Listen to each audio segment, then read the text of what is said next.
gurupe wenda watinye gushyiraho nayo 300 bari kuyashyiraho na desasera n'ijana barashyiraho ayo mafaranga iyo mubaye batanu babaye 500 iyo mubaye gutyo yo ni upase na 500 n'igihumbi gutyo make buriya amafaranga yo gufasha nagaruka ngo utange byinshi abantu babari benshi buri muntu yishizeho gutya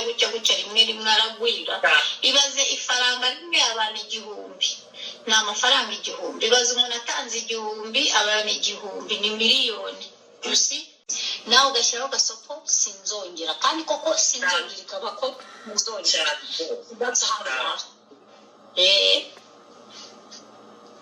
sawa rero ngiye turi kumwe nimero uza kunyoherereza kuri ya WhatsApp ko ari wanyandikiye ya zose neza ubundi n'akakezo ubona gasa neza ubwo ndakuburetse gatoya buretse mbanze ntereza uyu muntu nimero yarasabye hanyuma anyandikire mu gikari kugira ngo mbashe kumusubiza ni WhatsApp rero mwakoze murare neza mwohereza udutima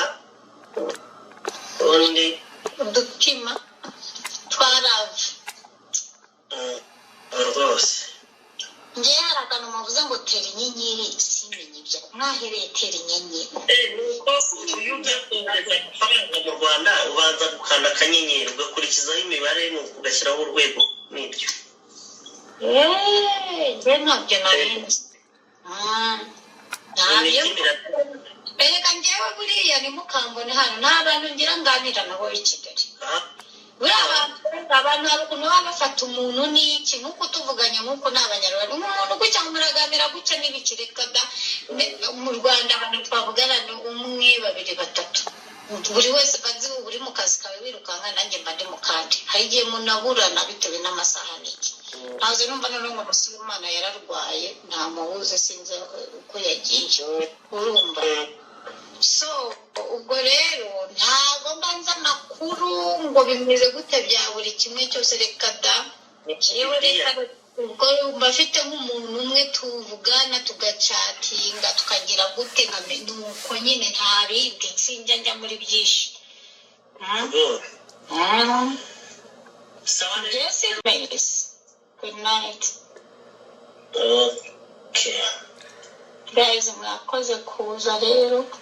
umushyitsi wacu namubonye mureke tumufashe ngendaga nkora live ewana ujuza tudushyire numero yes njye numije niyo Tom turabye numvaga ari ibihuha ariko ukuntu nubije umuntu yaribye abantu baguraga mu modoka bakagera gute ariko njye umuntu yigeze kumbwira ngo uri modoka ngo ushyiremo n'iki nanjye ndabireba aravuga ariko wapi ariko sinzi impamvu